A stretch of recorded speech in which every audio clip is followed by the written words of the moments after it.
Shalom, selamat pagi saudara-saudara, apa kabar? Puji Tuhan, saya tetap berharap kita tetap berbahagia, tetap bersuka cita, tetap dalam perlindungan Tuhan, tetap di dalam semua yang Tuhan janjikan buat kita. Tinggal beberapa minggu lagi kita akan melewati tahun 2020. Wow, it's been a great year. Ya, ini waktu yang luar biasa buat kita. Ini adalah saat-saat yang mungkin saya sebut sebagai tidak banyak orang yang mengalami ini. Only in our generation. Bayangkan kita mengalami hal ini dengan cara yang khusus. Nah, pagi ini saya ingin membahas kebenaran firman Tuhan yang I think everyone udah tahu. Kita semua sudah tahu. Saya ingin membahas, kalau sudah senang dengan judul khotbah, satu judul sharing firman Tuhan. Judul sharing firman Tuhan itu berjudul Peniel Factor. Ya, Peniel Factor. Itu judul khotbah saya hari ini. Nah, kalau sudah dengar kata Peniel, pasti sudah tahu dong. Kita mau ngomong tentang siapa. Kita pasti akan berbicara tentang seorang yang bernama Yakub, Jacob. One of the patriarch of Israel. He is probably di Alkitab, ya. I don't know if you read your Bible and then comparing some of the character in the Bible. Probably the most cunning person ever written in the Bible, ya. Dan sejujurnya kalau saya lihat-lihat ya.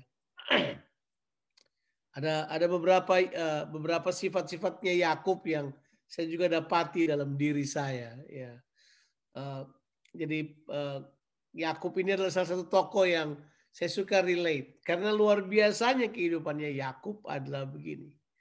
Sekalipun dia, kalau orang lihat dia pasti sedikit negatif melihat pribadi ini kan, karena sudah mesti bayangin siapa lagi ada orang yang tipu kakaknya, tipu bapaknya. Semua orang dia tipu dan dia pernah coba mau tipu Tuhan. Saya bisa bayangkan ini orang sangat sangat itu ya, agility-nya tinggi, orangnya perjuangannya kokoh. Ini orang pejuang yang hebat. Nah, tapi di sisi lain dia cukup menghalalkan segala cara untuk bisa mencapai apa yang dia inginkan, ya. Dan tentu sisi-sisi gelapnya kita bisa meneropong kita juga diam-diam kayak gitu ya. So manipulative. Oh, dia kerjain orang, dia bisa bikin apa aja. Kalau sudah baca Alkitab ya, dia 20 tahun tinggal di rumah Laban. Dia datang di situ sebagai pelarian, takut dibunuh kakaknya, dia lari pergi ke rumah Laban. Sampai di rumah Laban, dia tinggal di rumah Laban tuh 20 tahun lamanya, bayangkan. Dia datang dengan tangan kosong. Tapi kapan-kapan sudah baca ya Kejadian 31, Kejadian 32. Itu dia bawa pulang begitu banyak harta. Bukan cuma bawa pulang banyak harta. Dia bawa pulang 2 anaknya Laban sekaligus. Pulang ikut dia. Jadi sudah bisa bayangkan. This man is so powerful. Tapi sama seperti kita. Di ayat-ayat yang kita baca. Secara khusus pasal 32. Kitab Kejadian. Yakub tetap tidak bisa lari dari masa lalunya. Dia tidak bisa lari dari apa yang dia tidak selesaikan. Ya, he cannot escape. He cannot escape his past. He cannot escape things that he needs to take accountability out of it. Dia tidak bisa. He has to be accountable with what he had done in the past. Dia harus dan dia juga tahu hal tersebut menyerang kehidupannya dengan cara yang luar biasa. He become a powerful man. Dia punya banyak harta. Dia punya banyak hamba. Punya banyak budak. Dia jalan dengan keluarganya. Dia punya anak yang cukup banyak. Ada 11 orang anak yang dia miliki. 10 anak laki-laki yang kita bisa catat. Dengan seorang anak perempuan yang kita tahu. Bayangkan. Namanya Dinah. Tapi 10 yang lain kita bisa lihat. Bagaimana dia dapatkan istri-istrinya, dia dapat 2 istri yang sah, yaitu Lea dan Rahel, dan kemudian dia dapat 2 gundik, yaitu Silva dan Bilha, Dan kemudian dari 4 orang perempuan ini dia punya 10 anak laki-laki dan seorang anak perempuan. Saya pasti tanya, oh bukan 12 ya anaknya? Ya. Itu jadi 12 karena Yusuf punya 2 orang anak. Makanya tidak ada dalam 12 suku Israel itu keturunan Yusuf. Yang ada keturunan Manasye dan Efraim. Itu yang buat dia jadi seperti itu. Nah, yang saya pengen bahas dengan kita sekalian bagaimana Yakub berurusan dengan banyak hal. Dan itu dia lewati dengan apa yang saya sebut dengan penil factor. Dia bergumul dengan Tuhan. Ada hal. Coba kita baca. Let's read. Kita baca Kejadian 32. Kita baca ayatnya yang ke-22. Nah, previous verses atau previous reading di atasnya, ya, pembacaan yang sebelumnya di atasnya adalah udah diberitahu, perikopnya bahkan jelas, ditulis dengan jelas. Yakub takut bertemu Esau. Itu kan judulnya di atas itu kalau baca perikopnya, Yakub takut bertemu Esau. Jelas aja dia takut. Jelas aja dia takut. Ya. Karena begini, soal Esau menjual sepiring kacang merah, it's okay. Boleh. Itu keputusannya Esau. Tapi bagaimana Yakub menerima berkat itu adalah dia tipu bapaknya kan. Dia pakai baju yang ada bulu-bulunya kemudian datang sujud pada bapaknya. Kemudian bapaknya pegang dia, oh ini Esau. Dan ketipu Yakub. Yakub berkati, ketipu Ishak. Ishak langsung berkati Yakub. Dan kemudian sejak saat itu tentu Esau marah banget. Karena caranya dia. Dan memang orang ini namanya aja Yakub. Yakub punya 3 arti. Yang pertama Yakub itu artinya strength memang ya. Dia kuat banget. Bayangkan waktu dia keluar tuh. Kan anak sulungnya Esau. Tapi waktu Esau mau keluar dari dalam rahim ibunya. Itu mereka udah berantem. Yakub memang mau keluar duluan. Bayangkan. Sampai waktu dia keluar dia pegang tumitnya Esau. This guy is betul-betul agile banget. Dia pegang. Sampai waktu keluar orang lihat dia pegang lutut apa? Dia pegang lutut kakaknya. Saya bisa bayangkan. Mereka cuma beda beberapa menit tentunya. Waktu keluar. Tapi kemudian kita tahu namanya itu pertama strength and agility. Tapi nama Yakub punya arti juga penipu. Punya arti cunning, punya arti licin. Itu dia. Tidak bisa dipegang gitu. Kalau dalam istilah politik itu adalah licin kayak belut dikasih minyak ditaruh di atas kaca. Licin banget itu susah dipegang itu. Nah, orang ini seperti itu dia. Tapi ya kan, dia udah buat semuanya sampai dia punya semuanya dengan itu. Tapi sampai pada titik ini dia perlu sesuatu yang lebih daripada kekuatan dirinya sendiri. Ya, saya nggak tahu udah berapa banyak kita melewati semuanya dengan kemampuan kita sendiri. Wah, saya beritahu buat saudara, saatnya saudara ada di apa yang saya sebut dengan penil. Kita perlu ada di tepi itu. Nah, ditulis dengan Alkitab. Ditulis di Alkitab. Ayat yang ke-22 dibilang kepada kita sebuah pernyataan seperti ini. Pada malam itu, Yakub bangun dan membawa kedua istrinya, kedua budaknya perempuan, dan ke-11 anaknya, dan menyeberang di tempat penyeberangan Sungai Yabok. Sesudah ia menyeberangkan mereka, ia menyeberangkan juga segala miliknya. Lalu tinggallah Yakub seorang diri, dan seorang laki-laki bergulat dengan dia sampai fajar menyingsing. Ketika orang itu melihat bahwa ia tidak dapat mengalahkannya, ia memukul sendi pangkal paha Yakub sehingga sendi pangkal paha itu terpelecok ketika ia bergulat dengan orang itu. Lalu kata orang itu, biarkanlah aku pergi karena fajar telah menyingsing. Saud Yakub, aku tidak akan membiarkan engkau pergi jikalau engkau tidak memberkati aku. Bertanyalah orang itu kepadanya, siapakah namamu? Saudnya Yakub. Lalu kata orang itu, namamu tidak akan disebut lagi Yakub, tetapi Israel. Sebab engkau telah bergumul melawan Allah dan manusia, dan engkau menang. Bertanyalah Yakub, katakanlah juga namamu. Tetapi saudnya, mengapa engkau menanyakan namaku? Lalu diberkatinya lah Yakub di situ. Yakub menamai tempat itu Peniel. Sebab katanya, aku telah melihat Allah berhadapan muka, tetapi nyawaku tertolong. Lalu tampaklah kepadanya matahari terbit ketika ia telah melewati Peniel. dan Yakub pincang karena pangkal pahanya. Itulah sebabnya sampai sekarang orang Israel tidak memakan daging yang menutupi sendi pangkal paha, karena dia telah memukul sendi pangkal paha Yakub pada otot pangkal pahanya. What an amazing story ya. Ceritanya luar biasa. Tapi yuk kita tarik beberapa hal. Saya mau saudara fokus pada apa yang dikatakan oleh malaikat itu, atau cuma ditulis itu sebagai seorang laki-laki, seorang pria. Nah, kalau saudara mempelajari bahasan teologi, malaikat atau orang ini itu sering disebut sebagai teofani. Saudara sudah tahu ya, saya sudah ajarkan kepada saudara. Teofani itu adalah penampakan Kristus Yesus di perjanjian lama. Ya, itu disebut dengan pernyataannya dia sebelum kelahirannya. Ya, jadi dia ada di situ. Jadi dia, beberapa tafsiran mengatakan bahwa itu teofani. Dia berhadapan dengan Yakub di situ. Itu ada sebuah pergumulan yang khusus di antara itu. Tapi saya mau saudara konsentrasi ke ayat 28. Ayat 28 itu kita udah tahu kan, dia dikasih namanya Yakub, tapi bukan lagi Yakub, tapi jadi Israel. Tapi saya mau saudara lihat ini, sebab engkau telah bergumul melawan Allah dan manusia, dan engkau menang. Wow. Bergumul itu kan wrestling, bergulat. Kata melawan itu adalah kata yang dipakai bahwa ada sparring partner, ada orang yang kita lakukan hal tersebut. Nah, melawan Allah dan manusia. Kalau dilihat dalam konteks ini kan dia cuma bergulat dengan seorang malaikat yang dia tidak bisa menang juga gitu. Tidak bisa menang dalam pergumulan tersebut. Ya, kita tahu dan tentu dipatahkan pangkal pahanya berikutnya. Saya mau konsentrasi pada hal tersebut, bergumul dengan Allah dan dengan manusia. Apa pergumulan utamanya sebenarnya?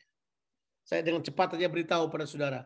Pergumulan utama daripada Yakub adalah pergumulan untuk jujur pada dirinya sendiri. It's honest to ourselves, ya. Tahu nggak saudara?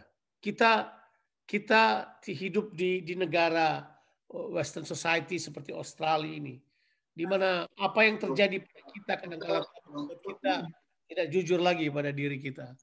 Kita harus mapan, kita harus presentasi, kita harus tunjukkan diri kita harus tunjukkan bahwa kita sukses, kita berhasil, kita bisa, kita mau bergantung sama orang lain, kita semuanya. Kita bangun image the way Western culture built. Kita membangun image itu, aku bisa, aku mampu, I'm the master of myself, I can do anything that I want to do, I can go anywhere I want to go. Kita buat semuanya itu. Ya, ada hal tersebut.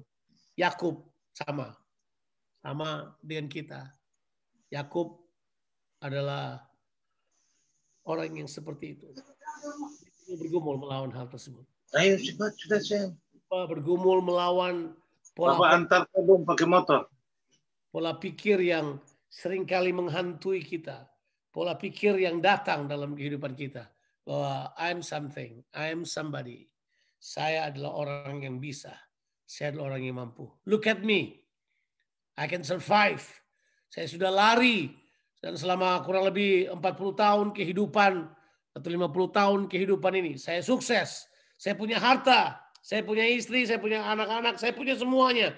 Saya punya semuanya apa yang diharapkan orang sebagai tanda bahwa saya sukses. Tapi masalahnya bukan itu. Masalahnya bukan itu. Ada sesuatu di dalam dirinya bahwa dia perlu. Seringkali kita nggak jujur pada diri sendiri. Kita nggak jujur. I need God. Saya perlu Tuhan. Nah, di sini udah takut banget dia ini. Alkitab bilang kalau sudah baca dari ayat yang pertama sampai ayatnya yang ke-20 ayatnya yang ke-21 sudah akan temukan bahwa Yakub kirim pelan-pelan. Dia kirim dulu budak-budaknya jalan di depan bawa hartanya supaya dan dia kasih tahu kalau orangnya Esau nanya bilang apa? Saya cuma di depan tapi nanti Yakub bakal nyusul dari belakang. Jadi mereka udah kasih side bahwa Yakub bakal ikut dari belakang. Dia kasih strategi seperti itu. Buat ke depan. Dia bawa hartanya. Jadi kalau Esau ambil ya udah ambil aja. Paling tidak dia lebih tenang lah. Dia mulai bawa semuanya. Tapi dia masih tetap tidak tenang. Nah, sekarang ini sudah malam nih. Udah malam. Dia bangun tengah-tengah malam, mungkin tengah malam dia bangun. Kemudian dia bawa istrinya dengan 2 gundiknya itu. Dan kemudian ke-11 anak-anaknya dia bawa. Kemudian dia seberangkan mereka. Dia berpikir kalau mereka ketemu, mungkin Esau ketemu darah dagingnya, Esau bakal jatuh hati. Tapi dia takut. Dalam kesendiriannya inilah. Haleluya. Mari saudara, kita ini adalah orang-orang yang hidup dalam komunitas kan. Salah satu yang kita garam punya value, kita utamakan sekali komunitas. Tapi ada hal-hal tertentu dalam diri kita yang kita perlu selesaikan. Tentang diri kita. Jujurlah kepada diri kita. Kalau kita masih perlu Tuhan, kita perlu breakthrough, jujurlah. Jangan berupaya untuk menampilkan bahwa kita hebat, kita bisa, kita ini enggak. Kita dengan rendah hati berkata gini, I need God. I need God. Dalam keadaan sendiri ini, seorang pria ditulis di ayatnya yang ke-24. Ya, seorang pria dan seorang laki-laki bergulat dengan dia sampai fajar menyingsing. Saya bisa membayangkan di otak saya bagaimana mereka bergulat. Liciknya Yakub, mungkin dia bawa pisau, dia tusuk sana, tusuk sini, dia buat, kok enggak bisa kalah-kalah orang ini, kenapa nih? Kira-kira kayak gitu. Tapi juga di sisi yang lain, ditulis ketika orang itu melihat bahwa ia tidak dapat mengalahkannya. Wow. Saya suka pikir, apa yang tidak bisa dikalahkan? Sebab ini adalah pergumulan semua manusia. Kita suka gagal melawan diri kita sendiri. Ya. Kita suka gagal untuk menyerah kepada Tuhan. Ya. Penyerahan kepada Tuhan ini adalah kita kembali kepada tujuan utama Tuhan menjadikan manusia. Bahwa manusia bergantung pada Tuhan. Saya tidak bilang ini supaya kita kehilangan itu tuh. Kehilangan daya juang. Saya orang yang paling bersemangat. Ya. Saya adalah orang yang berjuang. Saya bukan orang yang malas. Saya berjuang. Saya hadapi sesuatu. Saya mau seperti itu. Dan kita mesti tahu bahwa ada banyak hal dalam kehidupan kita yang kita perlu hadapi. Dan seringkali yang kita takut hadapi adalah diri kita sendiri. Dengan fakta bahwa kita nggak berubah. Dengan fakta bahwa ada dalam diri kita yang kita tidak izinkan Tuhan sentuh. Kita simpan. Kita tidak mau dikalahkan. Seperti benteng kita tutup dalam diri kita. Egosentris kita. Merasa diri lebih pintar. Merasa diri lebih tahu. Kita simpan baik-baik dalam diri kita. Tapi haleluya. Tuhan mengizinkan situasi ini berlaku. Supaya kita belajar. Di tengah-tengah pergulatan mereka. Malaikat itu memukul pangkal pahanya. Saya suka kaget baca ceritanya. Ya berarti kita sudah tahu dong siapa yang bisa menang, ya kan? Mana lebih gampang patahkan leher atau patahkan pangkal paha? Lebih susah patahkan pangkal paha ya. Patahkan leher mungkin lebih gampang kali dalam pergulatan. Saya kemudian lihat, oh gampang kok dia kalahkan ini. Bisa dia kalahkan. Tapi dia tidak mengalahkannya. Nah, di sini saya belajar sesuatu. Yakub masuk kepada apa yang saya sebut dengan new encounter dengan Tuhan. Yakub masuk kepada new encounter dengan Tuhan. Dan saya mau katakan kepada saudara-saudara sekalian. Selama pandemi ini, there is none other circumstances that will lead you to encounter with God than what we having right now in the last 8 months. Kita menikmati, tidak ada kesempatan yang paling bagus untuk setiap kita bisa encounter dengan Tuhan. Kecuali sudah 8 bulan kita lewati. Dan tentu kita merasa sebentar lagi akan dirilis atau kita belum tahu. Tapi jelasnya selama 8 bulan ini adalah kesempatan emas. Tuhan berusaha, ini kata yang saya pakai. Tuhan berusaha break kita, Tuhan berusaha bawa kita kembali kepada bagian-bagian yang perlu kita ubah. Tuhan bawa kembali kita kepada situasi-situasi yang penting dalam kehidupan kita. Ya, semua kita belum sempurna. Saya belum sempurna. Ada banyak dalam diri saya yang mengecewakan. Ada banyak dalam saya yang perlu dibereskan. Saya mau mengakuinya. Saya bilang saya takut mengakuinya. Saya mengakuinya, saya akan beritahu bahwa hey, ini adalah bagian dari kehidupan saya. Saya harus hadapi. Hal-hal ini harus saya hadapi. Saya harus bereskan. hal tersebut. Wah, luar biasa sekali. Kemudian malaikat itu mau pergi. Orang itu mau pergi, kata yang dipakai sih orang itu. Biarkanlah aku pergi, karena fajar telah menyingsing. Ayat yang ke-26 berkata begini. Yakub berkata, aku tidak akan membiarkan engkau pergi, jikalau engkau tidak memberkati aku. Ya, katanya simple sih. Kata berkat kita semua sudah tahu. Berkah. Kata berkat kita semua sudah tahu. Seringkali kita punya pemahaman yang salah kan tentang berkat. Kita pikir berkat adalah uang. Yakub tidak perlu uang pada waktu itu. Yakub tidak perlu harta pada waktu itu. Yakub tidak perlu hal-hal yang orang lain pikir mereka perlu. Yakub udah punya. Yang dia nggak punya adalah itu dia tuh, definisi berkat yang sebenarnya. Di mana Tuhan menyentuh kehidupan kita. Sehingga dengan kekuatan yang Tuhan, dengan berkat yang Tuhan berikan buat kita, kita dapat mengerjakan hal-hal yang Tuhan mau kita kerjakan. The impartations of the power of God. The impartations of the ability of God. The impartations, Tuhan mengimpartasikan sesuatu dalam diri seseorang. Sebagai tanda bahwa Tuhan mau berkata begini, aku berkenan kepadamu. Itu yang sebenarnya Yakub minta. Aneh sekali. Orang itu berbalik. Kemudian bertanya, siapakah namamu? Kenapa dia harus nanya nama? Dia nggak tahu kan namanya? Siapa namanya coba? Dia nggak tahu kan namanya? Yakub. Aku pendusta. Aku orang yang menganggap kekuatanku lebih penting daripada apapun. Aku adalah pribadi yang sangat bergantung pada kekuatanku. Aku cunning. Aku licik. Aku licin. Aku nggak bisa ditebak. Orang itu berkata begini, oh, namamu bukan itu lagi. New encounter membawa Yakub pada new revelation. Ini new encounter ini membawa dia kepada new revelation. Seringkali kita pikir revelation hanya tentang Tuhan. Tapi sebenarnya revelation is about you. Kadang-kadang revelation terbuka tentu kita perlu menerima revelation tentang siapa kita. Agustinus dari Hippo berkata there are two biggest secrets in life. Yaitu mengenal Tuhan dan mengenal diri sendiri. Itu quest dari semua orang. Kita kadang-kala berupaya kan untuk menemukan saya ini sebenarnya siapa sih? Kenapa saya suka gagal dalam hal ini? Kenapa ya? Oh, mungkin ada pada jati dirimu. Kembali kepada isu identitas. Namamu tidak lagi disebut Yakub.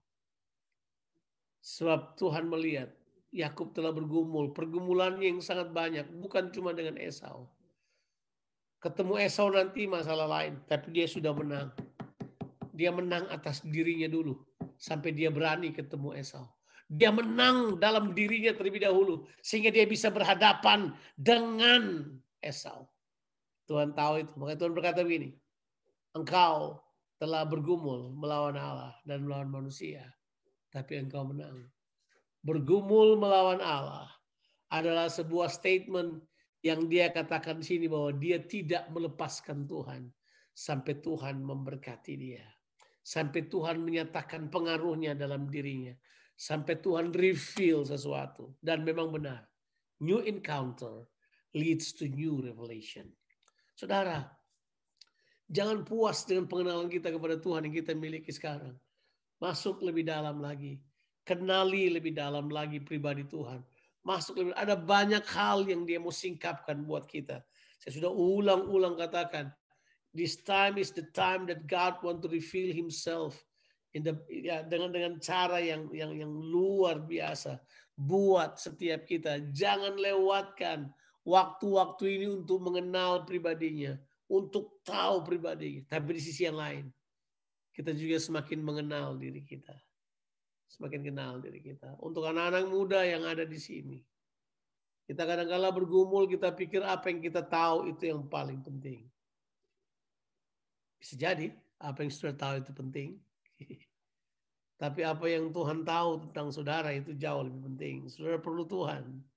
Saudara pikir mimpimu jauh lebih penting, tapi saya juga beritahu pada saudara, ada mimpi Tuhan terhadap kamu. Tuhan mau kamu menjadi sesuatu seperti yang Dia kehendaki. Mungkin saudara berkata, saya bisa, saya mampu, saya bikin ini, saya bikin ini. Sudah rendahkan semua pandangan orang lain. Saya pikir, I'm the one. Tapi hang on. Sabar dulu. Begitu di-reveal terhadap dirinya, ada sesuatu yang luar biasa terjadi pada Yakub. Bertanyalah Yakub, katakanlah juga namamu. Wah, ini luar biasa. Tell me, what is your name? Man, we've been wrestling for what? 10 hours or so? 8 hours or so? What is your name? You ask my name? What is your name? Sekarang namamu siapa? Hah? Langsung pria itu jawab, mengapa engkau menanyakan namaku?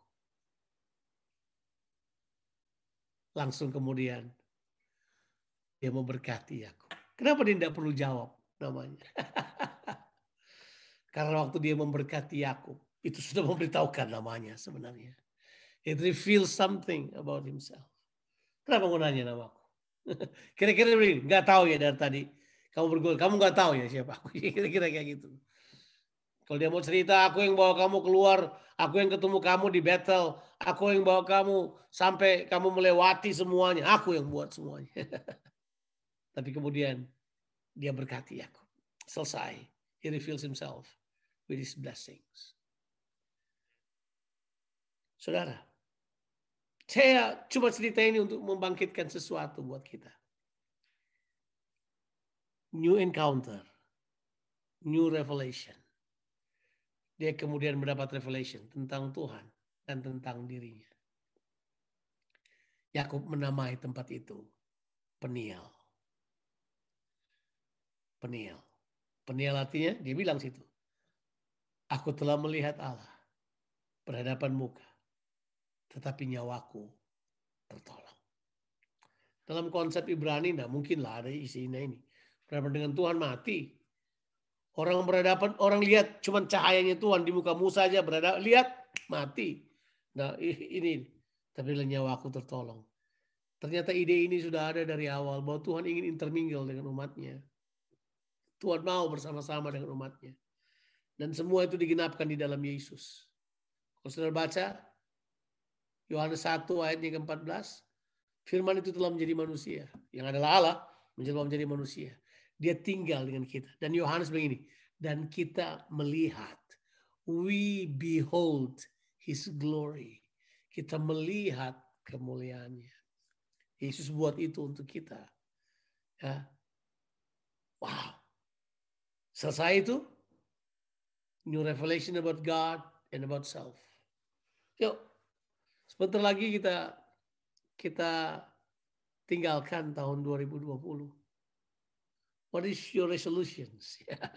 Apa yang sudah temukan selama 8 bulan ini? Akankah saudara melewati tahun ini sambil berkata gini, ya, saya mengenal Tuhan. Ada yang Tuhan reveal buat saya. Apa yang Tuhan reveal buat saya? Tulis. Lihat di Alkitab. Dalam journey saudara dengan step 1, 2, 3 yang kita ajarkan. Nggak penting sih. Step itu kan cuma alat saja. Step 1, 2, 3. Tapi bagaimana kita belajar firman Tuhan. Mengenali pribadinya. Siapa Tuhan. Apa yang dia katakan tentang dirinya. Itu ditulis di Alkitab buat kita. Wow.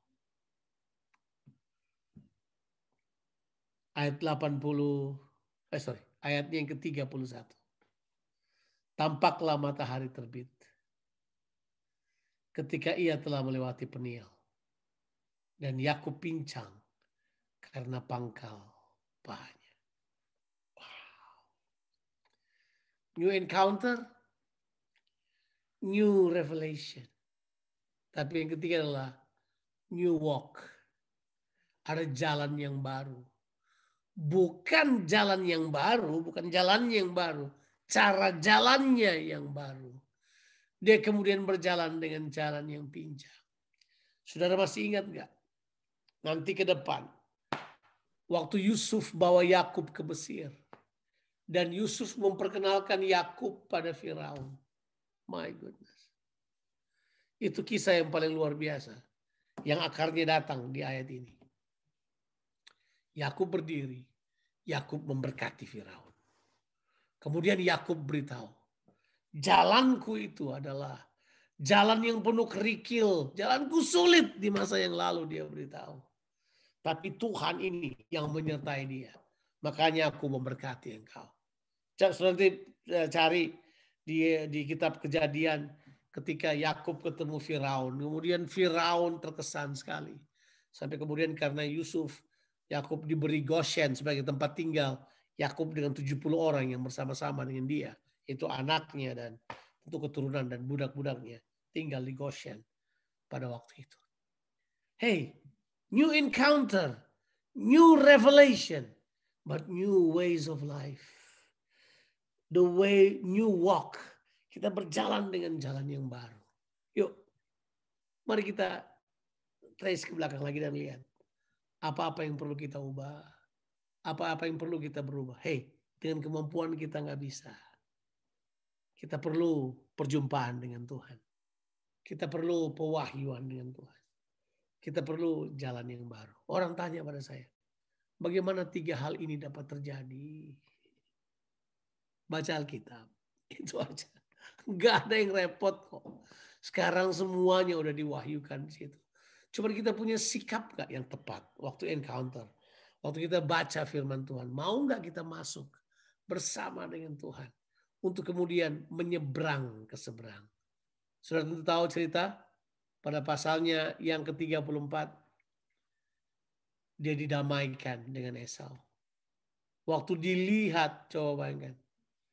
Esau nggak datang sendiri, Pak. Esau datang dengan satu pasukan. 400 orang.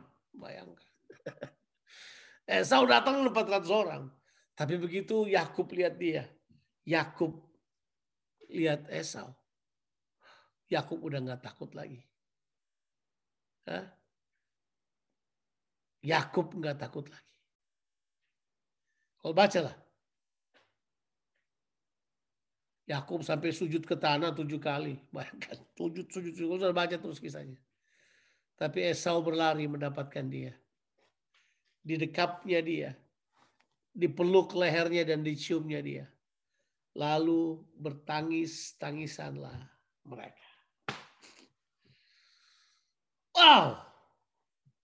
New encounter, new revelation, new walk.